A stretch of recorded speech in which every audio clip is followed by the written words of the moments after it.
Part 2 of Jennifer Keddy Journey.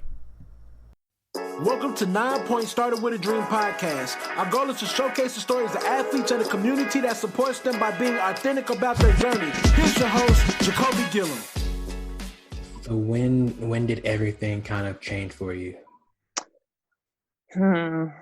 Golly, it's weird to think about now. I forget that was my life. Let's circle back. Once upon a time. So went to Germany. A week later, I was in the Philippines. And that summer is when things started to feel weird. Like I was having a lot of stomach. I mean, not a lot.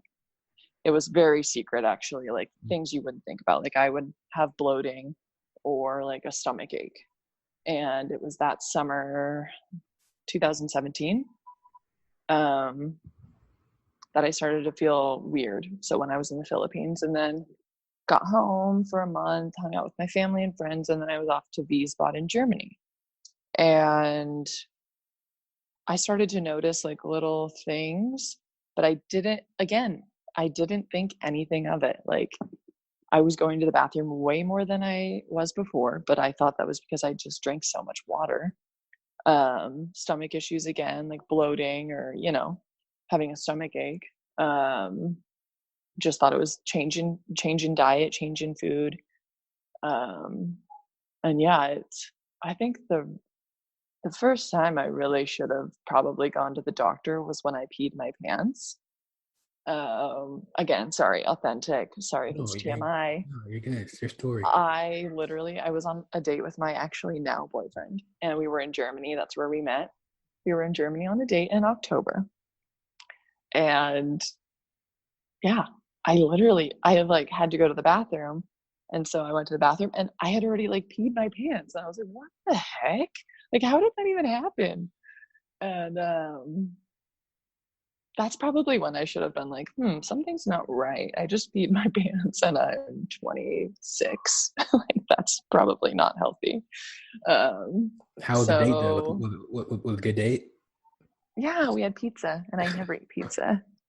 We had pizza and we went and saw the movie It. Okay. And then I really peed my pants. No, I'm just kidding. No, but so yeah, that was like probably the first time I should have gone to the doctor. And then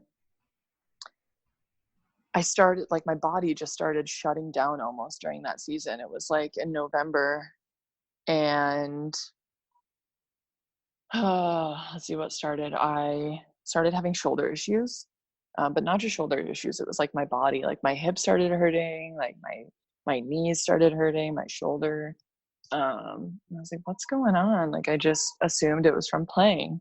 And then after that, I got sick and I was never getting better. Like, it was just like a cold, but it was a really bad cold. Like, I was coughing and it was just like a deep coughing. Yeah. And then my stomach got really bad to where I was like not pooping like a normal person, and I was like so bloated. And it was like the end of November, my coach finally, I was like not playing.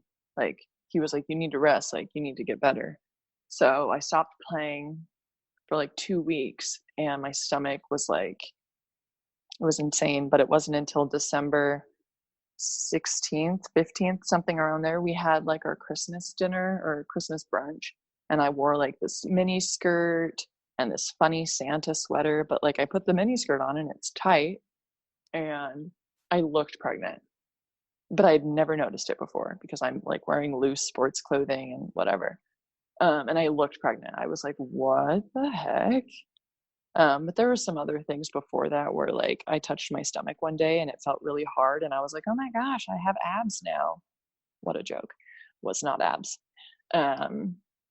But yeah, so I looked pregnant, and my teammate was like, Jenny, like, you need to go to the doctor. Like, she even said, she was like, something's not right. And we all like noticed it a little bit ago, but we didn't want to say anything because we thought you were just gaining weight. And I was like, okay, thanks a lot. Like, you should have told me, like, because I didn't notice. But yeah, so we had brunch on Sunday. That next Monday, I went to the doctor, and I just was like, crap, I'm pregnant. Like, what is happening? So go to the doctor. she does this horrible procedure with a stick. And that's all I'll say about that. And afterward, she didn't speak English. She had someone translating, but all I understood was like, she was like, kind baby, like sugros, which means like no baby, really big. And yeah, so I was like in shock at that point. Like, I wasn't pregnant, but she was like, you have a huge tumor, like it's so big I don't even know where it is in your body. Oh wow. And I was just like, what? And then she goes, but it could be a good tumor, like not all tumors are bad. And I was just like, in my head, like, what do you mean it could be a good tumor? Like, no tumor is good. But of course there's the benign tumors that, you know, aren't an issue. So she tells me it could be a good tumor, but we're going to get tests done. So then that next day I went and I got a CT scan, and my friend was visiting, so thank God she was with me. But so went and got my CT scan, and we went back to the doctor's office and we sat there. We were just sitting in the waiting room what felt like literally an hour. And I'm just like sitting there, like, just found out I have a tumor. I have my results now. Like, what is this? Like, yeah. Anyway, it was just like crazy emotions going through my mind. And my friend was there. She didn't really know like how to handle it though. Like, she was like, I'm here. Like, if you know, like, that's just like a bomb just like dropped on me. And so then she, looks at the results. I go in there, and there's 2 doctors in there. So she had ran up to a different doctor that speaks English to, you know, so as soon as I walk in, I look at their faces and I know it's cancer, just from the look on their face. So I sit down and they tell me, okay, they tell me where the tumor is. They tell me it's on my ovary, on my right ovary, and it's huge. Like, they need to get it out now. And then they were telling me like, they were going through like, we need to get more results. You know, you can do chemo here. Like, just, it went from like pregnant to tumor to I'm doing chemotherapy at 26. Like, it was just like all in less than 24 hours. And it was like, it was insane. Like, it didn't really register to me, but it did at the same time. And it was just, sorry, I'm like flashing back. I'm like trying to get all the emotions that I had, but it was really just like, I was in total shock.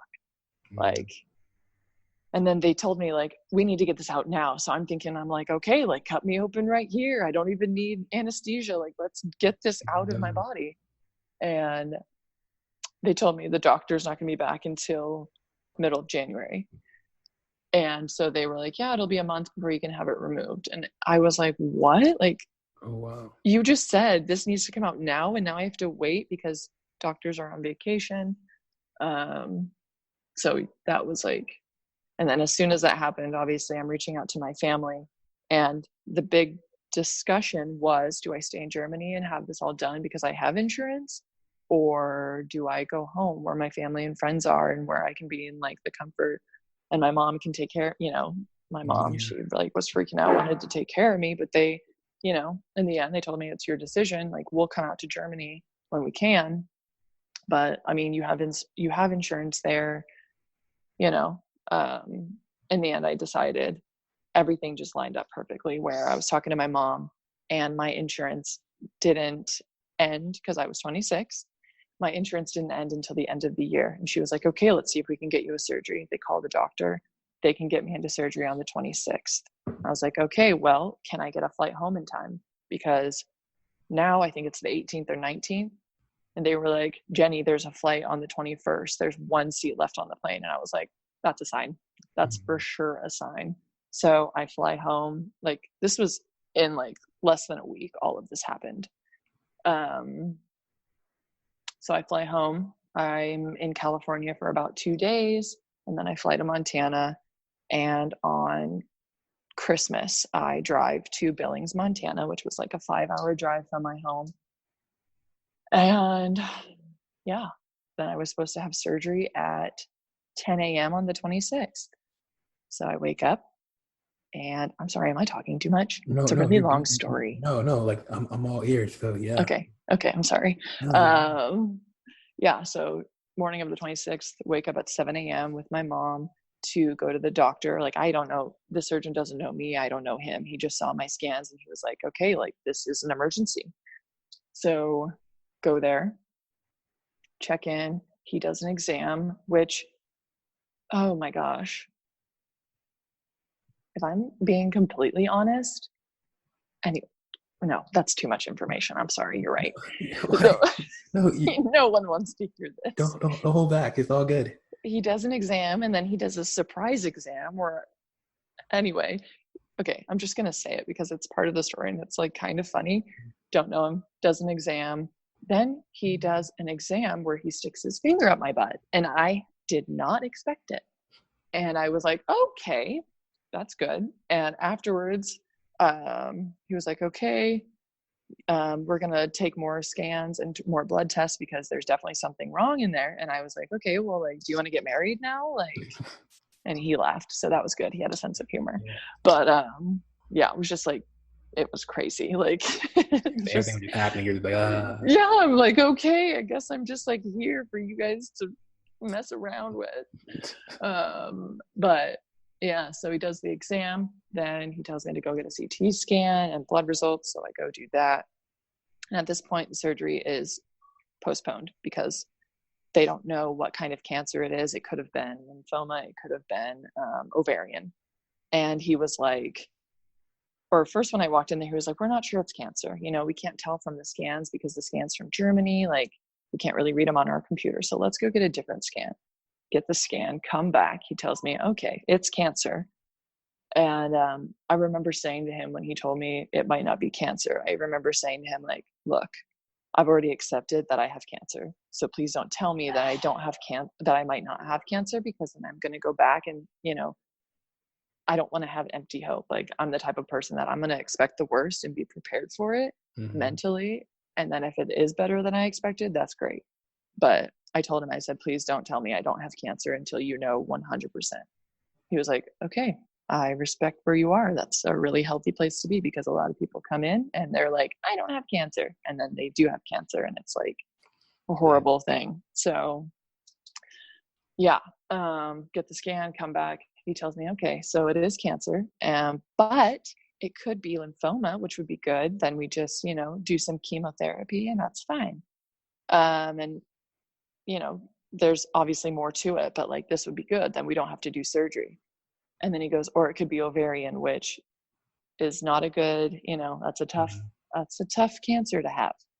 And he was like, so, and I was like, okay, or my mom said, which one do we hope for? And he says, definitely lymphoma. So I go get the biopsy. I go get blood tests. I come back later and I don't know what time it is now. It's like 3 p.m., I think. So I go in there and he says, okay, it's ovarian, but we're not sure what type of ovarian cancer it is. oh, there's more than one version. Yeah. And of course, so he said, it's just everything. It's just everything. I'm just knocked down. Like, maybe it's not cancer. Maybe it's not ovarian. Oh, okay. It's ovarian. Shoot. So now we're for sure doing the surgery, but maybe we can shrink it. Maybe we can do chemo first and shrink it so it's not such an invasive surgery. I was like, okay, so now we're hoping for chemo first. And so I go in the pre-op and I'm sitting there. It's like 5 p.m., I think now at this point. And he's consulting with all of his friend physicians to see like what the best plan of attack is here. Like, okay, we're like, then he finds out it's dysgerminoma, which is a super rare form of cancer, but it responds well to chemo. So maybe we can do chemotherapy first and get rid of most of it and then do a small surgery to get rid of the rest. So again, I'm waiting. Finally, they figure out, okay, we have to do surgery. And so it was just like a whole day. At this point, it was like, I think it was 8 p.m. finally. So it was a pretty much a whole day of just like roller coaster emotions. Like, let's hope for this. Oh no, let's now hope for something else. Oh crap, let's hope for something else. Like, we're going to have a win here. Like, let's just keep hoping for something. And every time it was like worst case scenario for my situation. So during this whole time, what just helped you keep that mindset of, that I'm just not, I'm going to fight this, that I'm not giving up and everything? What helped you keep going? Which is what gave you that? Oh my gosh. Honestly, I think I blacked out. Yeah. That whole day was just like, yeah, it was insane. I mean, for sure my faith. I'm very strong. Like, I didn't know how strong I was in my faith, but that whole thing starting in Germany was definitely a God thing for me. There's no way I could have done it without my faith. Like, thinking about it now, like my emotions that I had, how calm I was, like I have no idea how I did it. And that's my only explanation, was like, I just had complete faith in that he can get you the through. process. Yeah, that I was going to get through it. And there were some days where I was like, what the F is going on? Like, how did this happen? How is this my life now? But it all happened so fast that I almost didn't have time to think like that. Like, I was having to like strategically plan and like figure things out. Like, there was no time for me to like freak out and be emotional. But yeah, I mean, for sure was my faith that got me through that. And also, like, they say that the people going through cancer aren't the ones that are actually going through it. It's the people around them that are going through it. And I 100% experienced that, because I like felt bad for my family to have to like watch me go through this, and like realizing how helpless they were, like my mom and my dad. Like, there was literally nothing they could do to like take this away from me. Like, this was my journey and my struggle, and for them to have to accept that was probably like the hardest thing for me to realize and like have to watch. Like, I don't have kids now, but just like seeing that, and like, They feel helpless in a sense. yeah, like, I mean, and I felt helpless too, but I already accepted that like there was nothing I could do about it. And that's probably why I did well, considering, is because I had the mindset of, this is out of my control, and I'm going to control things that I can control, which is my emotions, how I approach this situation. Like, those are all things that I can handle. Like, the fact that I have cancer, I can't change that. So I'm just going to do what I can. I'm not going to let this take away my like humor and my personality and my light. I'm going to keep doing me, and I'm going to do whatever I can to beat it. But in the end, it's completely out of my control. So yeah, there was just a lot of like me letting myself go downhill emotionally, and then realizing that I'm doing it, and then like getting my crap together, like mentally. And what's crazy is like those experiences I had in college of injuries, I feel like 100% prepared me for that, for the whole cancer journey. I was reading this book by David Goggins, and it's almost like you were kind of catalyst in your mind, right? So all those injuries kind of like build a catalyst for you to kind of endure pain and just bounce back and just come like, hey, what's next? I got this. Yeah. And like, it just makes you realize, like, I'm going through cancer now and chemotherapy, right? I've just been diagnosed, but I'm going to have to do chemo. And I was like, I like had a flashback where I thought those injuries were the end of the world. Like, I thought they were the biggest deal. And like, me not being able to play volleyball anymore was like the end of my life. What am I going to do? And then I just like had to laugh about how minute those things were, like, in the big picture. But it takes me like getting diagnosed with ovarian cancer to be like, maybe that wasn't so bad. But yeah, that, go ahead. No. So ultimately, you did the chemo, and we had a great surgery, correct? And surgery went well. I didn't realize though, like, I feel like I didn't know anything. They just kind of, so before surgery, they're like, okay, Jen, we might have to take everything out. You might wake up in menopause. And I was just like I've never thought about having kids before. And I never was like, I want kids. Like a lot of times, in fact, I was like, I don't want kids. But for someone to like just take that away from you and you not even have a choice was like, I've never been so hysterical in my life when they told, like, my gynecologist from the States told me that that might happen, or that she said that's probably going to happen. And I like lost my mind. Like I've never cried like that or been like that in my entire life.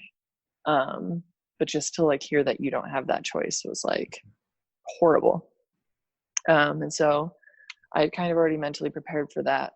And so going into the surgery, yeah, so he says that, and my dad's on the phone. He's in California. He's on the phone and he's talking to the doctor about, you know, like, can we save eggs? And the doctor says, well, if it's to the point where we have to remove it, there's no eggs to save.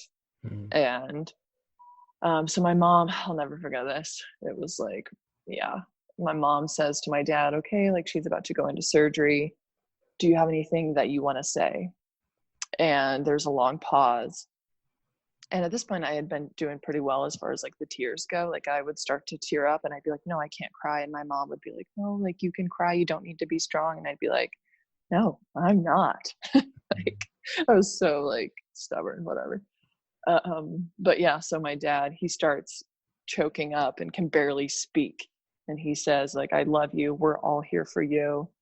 And of course, you know, your dad starts crying and I just started crying. I like couldn't even talk either. It was like one of those when the kids get so worked up that they're like they like can't speak. Like that's what I was doing.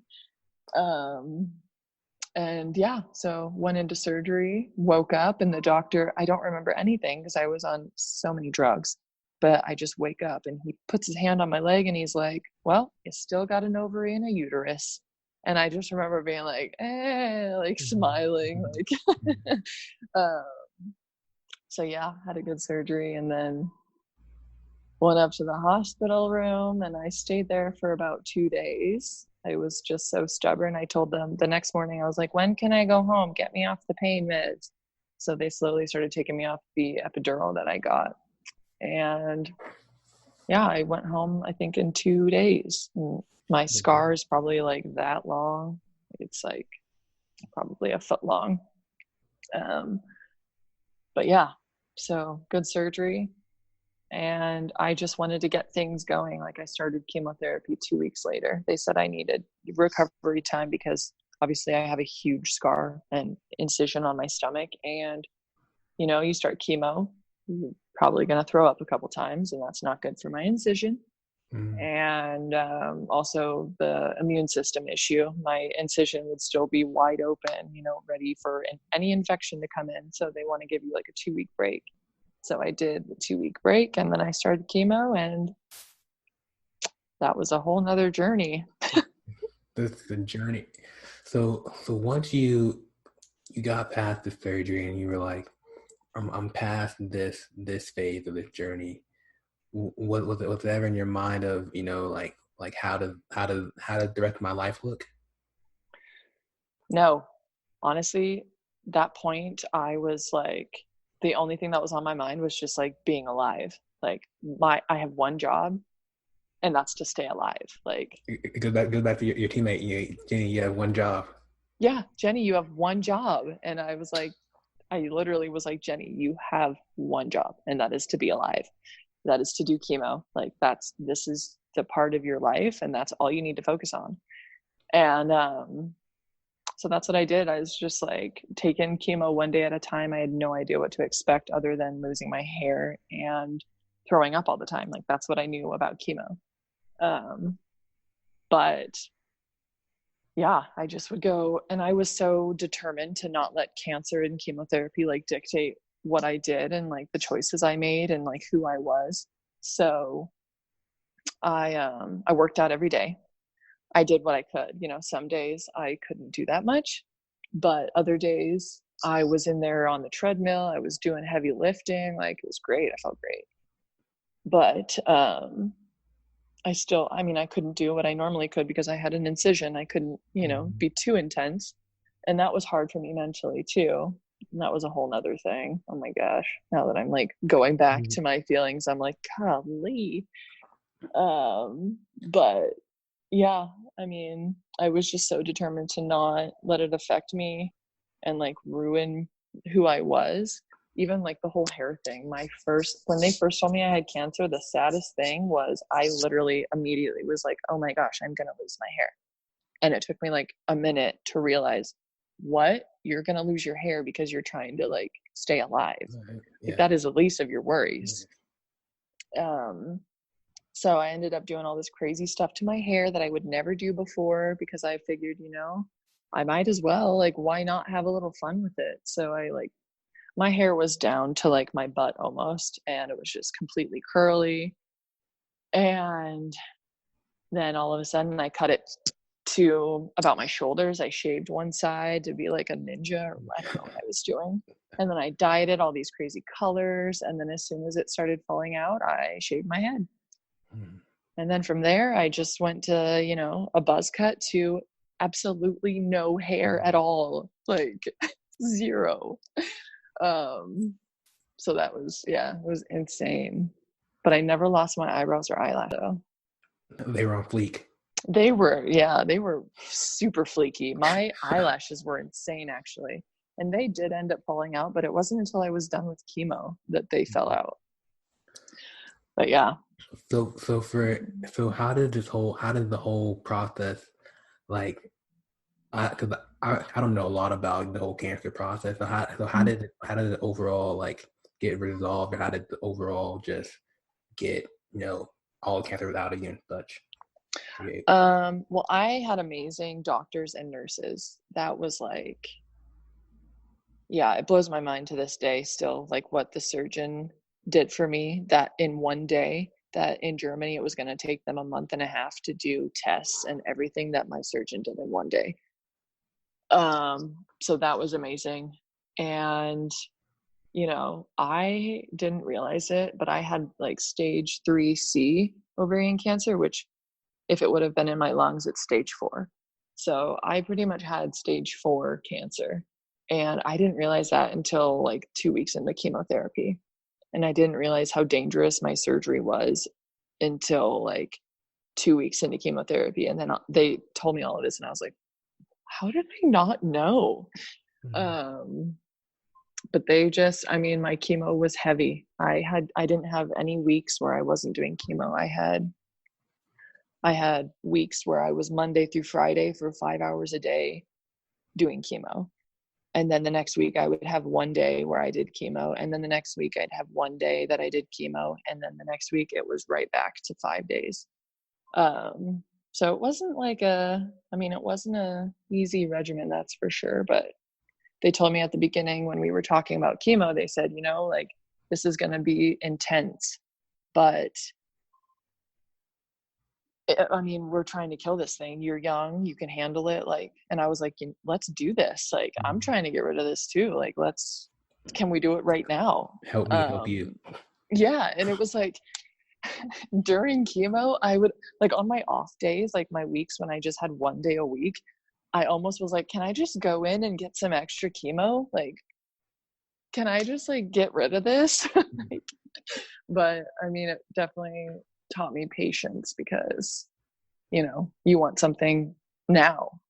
But that wasn't how it worked. But the chemo was intense. I had a lot of crazy side effects that people normally don't get, but I was the rare golden child throughout this whole process, they called me, because I just got the really rare side effects that are life-threatening. I didn't throw up any. Hey. So, but I did get blood clots and neutropenic fevers and severe allergic reactions. Yeah. Oh my God, it was crazy. But and then it just, at the end of my chemo, I was blessed to, they told me, your cancer is gone, and here's another, oh my gosh, I feel like I'm talking so long, but there's just so much that happened. I think like people are gonna hear your story and they're gonna make them keep fighting, because it's just like, because you're saying that each thing there was a hurdle. There was the side effects. There was, the doctors in Germany, and you had to fly home, you had to find a flight, you had to do X, Y, Z. And I think like people just being able to hear that someone said, I'm not giving up. I'm not going to let this thing beat me. So I love your story. Well, it was constant, like getting punched right in the face, knocked out, laying on the ground for 5 minutes, and then having to like stand back up and figure out where I'm at now. Because after I finished chemo, they tell me I need surgery to remove the the tumor that's left, which was benign, they said. A benign teratoma, which a teratoma, I learned a lot actually through this process. But a teratoma is a tumor that has like the teeth and like the hair and stuff in it. It's like a little person. And I have that to this day. But I saw a picture of one of those on Facebook and I was like, oh, that's like a person. Ew. I forgot I had it still, but anyway, it's still in my body. But so they tell me I need to get surgery to remove that. I'm like, okay, cool. Like I've already been through the ringer. What's another surgery? And then it was just again like knockdown. We can't do the surgery. It's way too dangerous because of where it was. And so Billings people couldn't do it. And that was just another thing where I just wanted to be done, like I just wanted to be done. And I felt like I had been so strong throughout the whole thing and I just was taking punches. Like, why couldn't I have a win? I remember hearing that news and like sitting by myself in my house or at my house in Montana. And just like, I remember saying to God, like, if you're going to kill me, just do it already. Like, I remember saying that. And then like, obviously I was like, okay, like actually, sorry, like I'm back. I just needed to get that off my chest, and then my stepdad, he came out to me and was like, you know what, maybe this is God saying you don't need the surgery. Like it's too dangerous. You don't need it. Just like leave it alone. And I was like, well, why doesn't he just tell me? Like I was just so pissed. And that whole process was about a month of people my surgeon in Billings trying to find someone to do my surgery. First it was, okay, let's go to USC. They have really good surgeons. They wouldn't do it. UC Davis, they wouldn't do it. Colorado, they wouldn't do it. Okay, well, I guess I can try to do it. My surgeon was desperate. Like no one was going to do this. And he was like, okay, like I can try to do it. Like I'll try to find a team to put together. Maybe I can fly someone here. Like maybe we can do this. And I just was like, okay, like that's great. I'm familiar with you. And then it was again, no, I can't do this, which thank God that he had the guts to say, I am not able to do this surgery, because some people would be like, let's try it. Like challenge accepted, and like, okay, if you don't feel comfortable doing it, like, let's just admit that and find someone who can do it. Finally, it's Seattle. There's an amazing surgeon there, amazing doctors. They send my scans over and they tell me, oh, you don't need it. And I was like, what? I was almost mad that they said you don't need it, because after a month of trying to figure out who's going to do my surgery and like emotionally just being like, no one's going to do this surgery and I'm going to die. Yeah. They tell me, yeah, you don't need it. It looks like it's benign and the risk of the surgery outweighs the reward. So let's just keep an eye on it. And that was that. Like, that was that. Literally, that was the end of that. And I was like, I was pissed. I was mad when they said that to me, I'll be honest. And then it like took, like my dad was like, you're done. Like, you don't need another surgery. That's amazing. And obviously in the end, I was very thankful that I didn't need a surgery, but it just then was all of a sudden like, okay, like now you just need checkups every 2 months. And after about 6 months of doing that, you're just going to need checkups every 4 months. And then eventually you won't need checkups at all.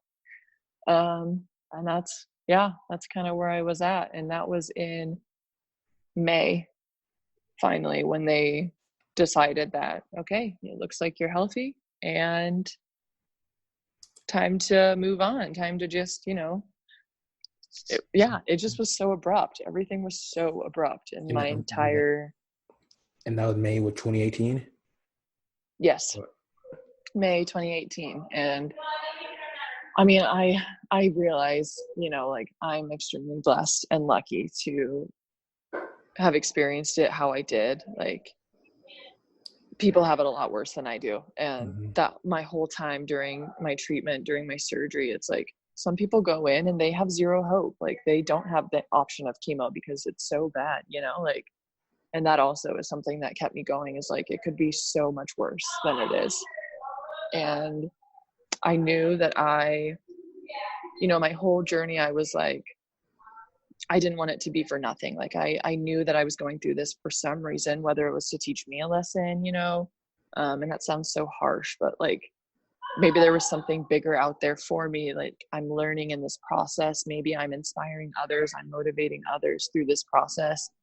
And yeah, so I learned a lot from what I went through, and I'm weirdly grateful, you know, like, and then yeah.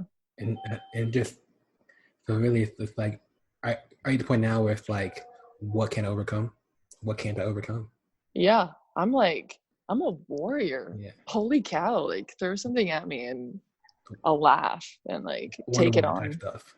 Yeah, like shoot. So what phase you said, I want to play again? Oh, the whole time. So the whole time during chemo, I was determined to play volleyball again. And at first it was like, I'm playing volleyball in April in the Philippines. And then I realized that's not realistic because I'm still doing chemo. So we're going to have to push it back a little bit.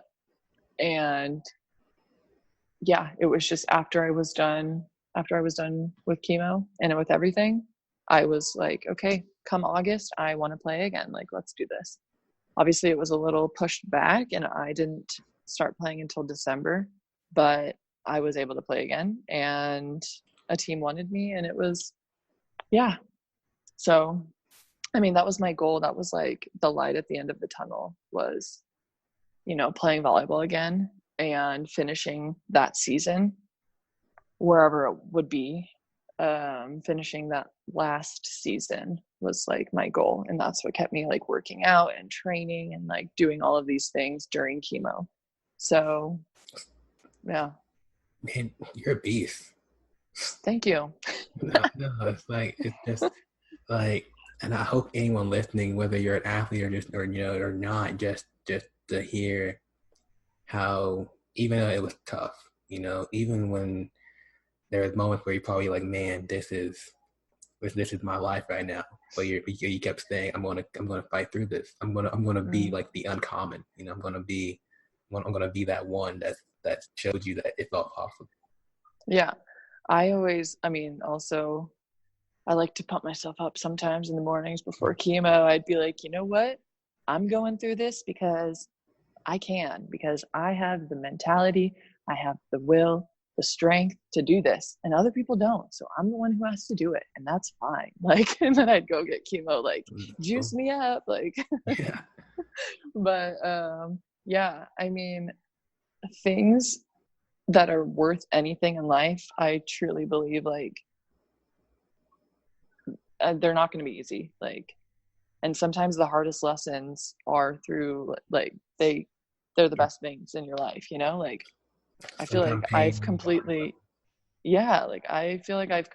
like changed and transformed emotionally, physically, mentally, like, from this journey, you know? Like, yeah, my perspective on life has completely changed, I feel like, for the better. So what's next for you? You know, you just got done playing, you know, kind of like, so you're looking at maybe like this life after. So what's next for you? Kind of end this a little bit. Well, I actually sell magic water. So during, cancer chemo, I was left with horrible side effects. Like, I had neuropathy so bad that I couldn't even walk, like, without looking at my feet. And I couldn't grab things without dropping them because I couldn't feel my hands or my feet. It was so bad. And they told me, I went to the doctor and I was like, yeah, something weird is going on. I don't know if it's from the chemotherapy, but I can't feel my hands and my feet. And my doctor was like, okay, It could be from the chemotherapy, or it could be like you have like something where you sit down a lot and something in your neck or your spine, or you could have brain cancer. And he was like, I know that's extreme, but I just want to give you all the options. And I was like, that's perfect. That's why I love you. Like, prepare me for the worst. And sorry. And so I go get my spine x-ray. There's nothing wrong there. Don't have brain cancer because it's not showing up in my results. So finally it was like, yeah, the chemotherapy did that. You're probably going to have to take medication for the rest of your life to deal with the symptoms, but we're not going to be able to like cure it.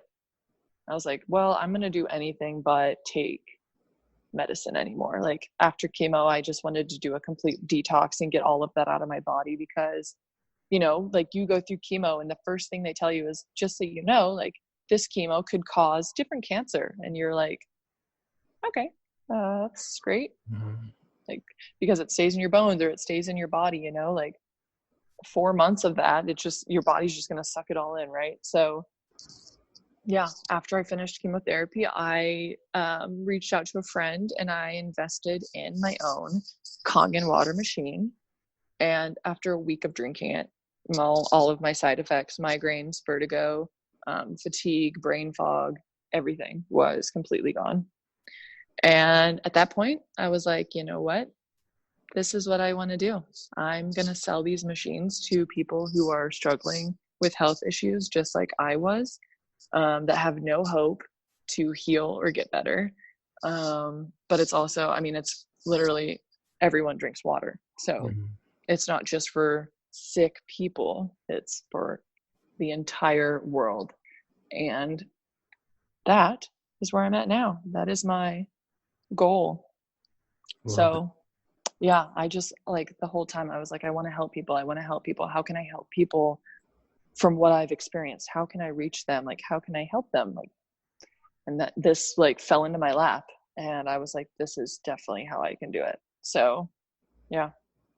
Hearing your story just inspires me. I know it's inspiring a lot of people too, just to kind of like your article, like one of the most read on the site, because it just, you don't hear enough stories like yours, you know, and we should, because it's more than just volleyball. It's more than just, you know, the sport, but it's like how the sport helping us develop this mindset to overcome anything.